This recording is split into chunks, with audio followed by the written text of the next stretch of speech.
ଆକାଶବାଣୀ।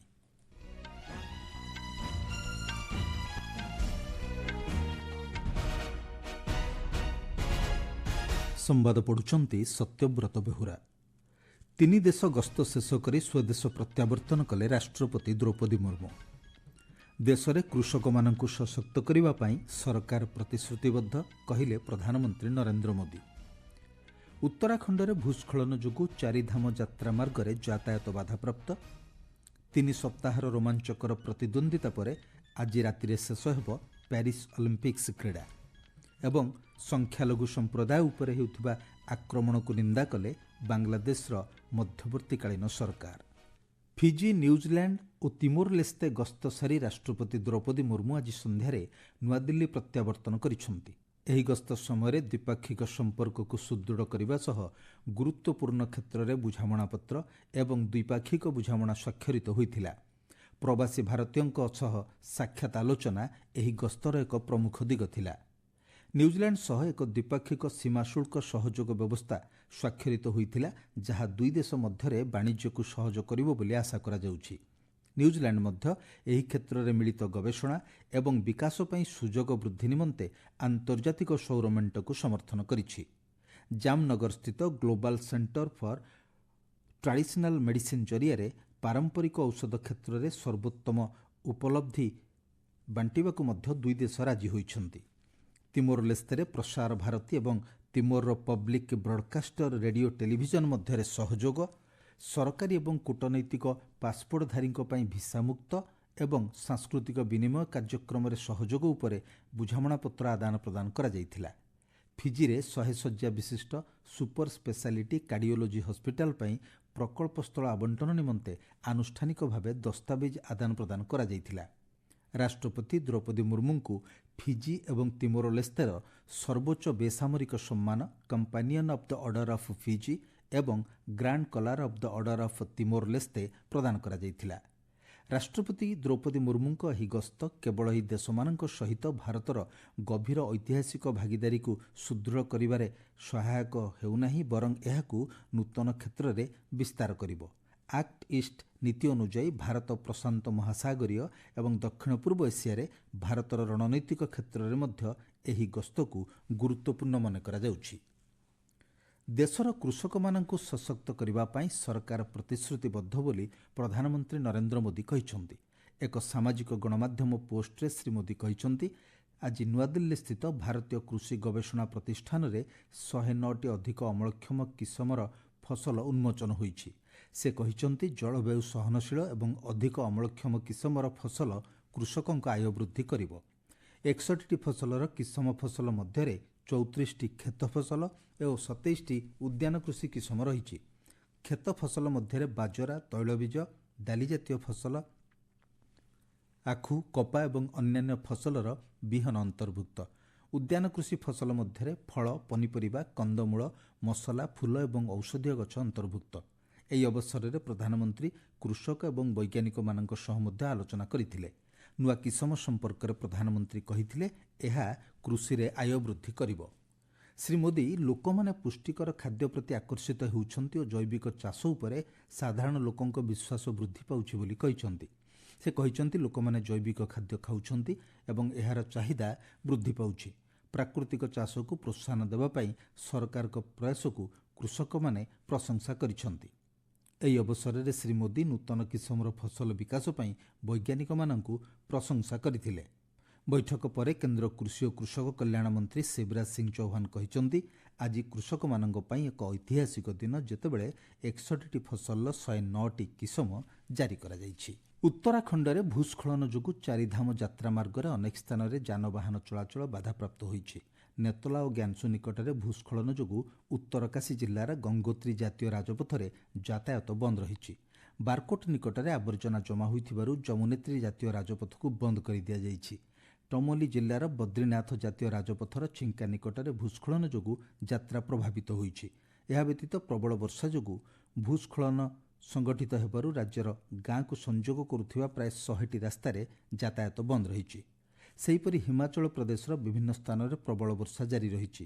ବନ୍ୟା ଓ ଭୂସ୍ଖଳନ ଯୋଗୁଁ ଅନେକ ଅଞ୍ଚଳରେ ସାଧାରଣ ଜୀବନଯାତ୍ରା ବାଧାପ୍ରାପ୍ତ ହୋଇଛି। ଆପଣମାନେ ସମ୍ବାଦ ଶୁଣୁଛନ୍ତି ଆକାଶବାଣୀରୁ। ପାଖାପାଖି 3 ସପ୍ତାହର ରୋମାଞ୍ଚକର ପ୍ରତିଦ୍ୱନ୍ଦିତା ପରେ ଆଜି ରାତିରେ ପ୍ୟାରିସ୍ ଅଲିମ୍ପିକ୍ସ କ୍ରୀଡ଼ା ଶେଷ ହେବ। ଭାରତୀୟ ସମୟ ଅନୁସାରେ ରାତି 12:30ରୁ ସମାପନ ଉତ୍ସବ ଆରମ୍ଭ ହେବ। ଏହି ସମୟରେ ଷ୍ଟାଡିୟମରେ 80,000 ଦର୍ଶକ ଉପସ୍ଥିତ ରହିବେ ବୋଲି ଆଶା କରାଯାଉଛି। ଶେଷ ସମାରୋହରେ ଫ୍ରାନ୍ସ ରାଷ୍ଟ୍ରପତି ଇମାନୁଏଲ ମାକ୍ରୋନ୍ 2028ରେ ଲସ୍ ଆଞ୍ଜେଲେସ୍ରେ ହେବାକୁ ଥିବା ପରବର୍ତ୍ତୀ ଅଲିମ୍ପିକ୍ସ ଗେମ୍ର ଆୟୋଜକ କମିଟିକୁ ଅଲିମ୍ପିକ୍ ପତାକା ହସ୍ତାନ୍ତର କରିବେ।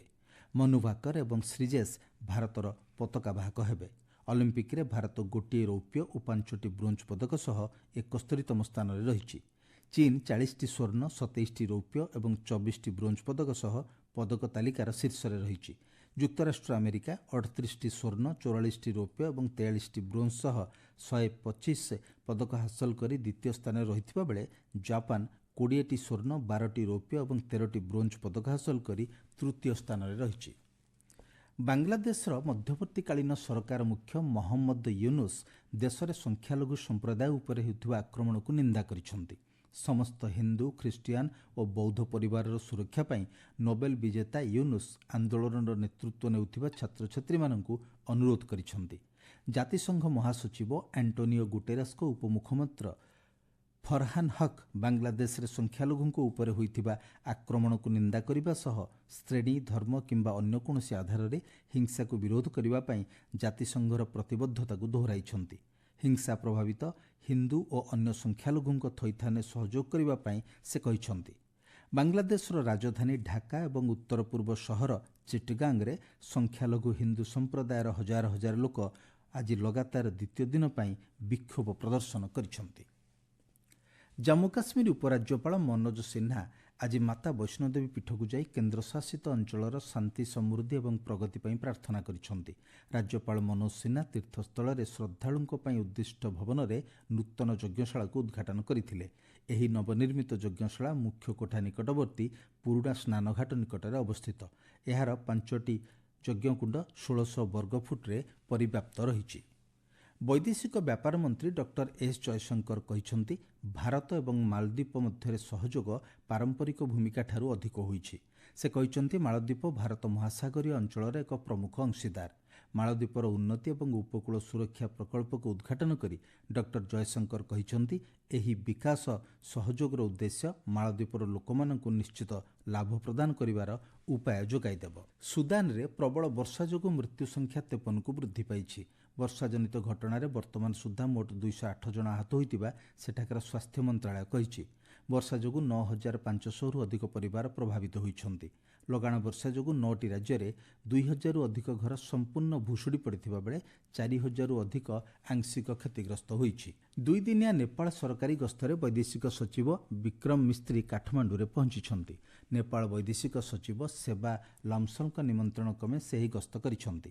ନେପାଳ ବୈଦେଶିକ ବ୍ୟାପାର ମନ୍ତ୍ରଣାଳୟ ଅନୁଯାୟୀ ଦୁଇ ଦେଶର ବୈଦେଶିକ ସଚିବମାନେ ନେପାଳ ଭାରତ ସମ୍ପର୍କ, ଦ୍ୱିପାକ୍ଷିକ ସ୍ୱାର୍ଥ ଏବଂ ସହଯୋଗ ସମ୍ବନ୍ଧୀୟ ବିଭିନ୍ନ ପ୍ରସଙ୍ଗରେ ଆଲୋଚନା କରିବେ। ମହିଳା ଓ ଶିଶୁ ବିକାଶ ମନ୍ତ୍ରୀ ଅନ୍ନପୂର୍ଣ୍ଣା ଦେବୀ ଦେଶରେ ମହିଳା ଓ ଶିଶୁଙ୍କ କଲ୍ୟାଣ ସୁନିଶ୍ଚିତ କରିବା ପାଇଁ କେନ୍ଦ୍ର ଓ ରାଜ୍ୟ ମଧ୍ୟରେ ମିଳିତ ଉଦ୍ୟମ ଉପରେ ଗୁରୁତ୍ୱାରୋପ କରିଛନ୍ତି।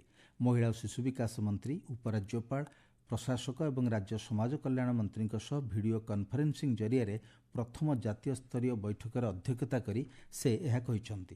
ଶ୍ରୀମତୀ ଅନ୍ନପୂର୍ଣ୍ଣା ଦେବୀ ବିକଶିତ ଭାରତର ସ୍ୱପ୍ନକୁ ସାକାର କରିବା ପାଇଁ ଏଭଳି ସହଯୋଗ ଜରୁରୀ ବୋଲି କହିଛନ୍ତି।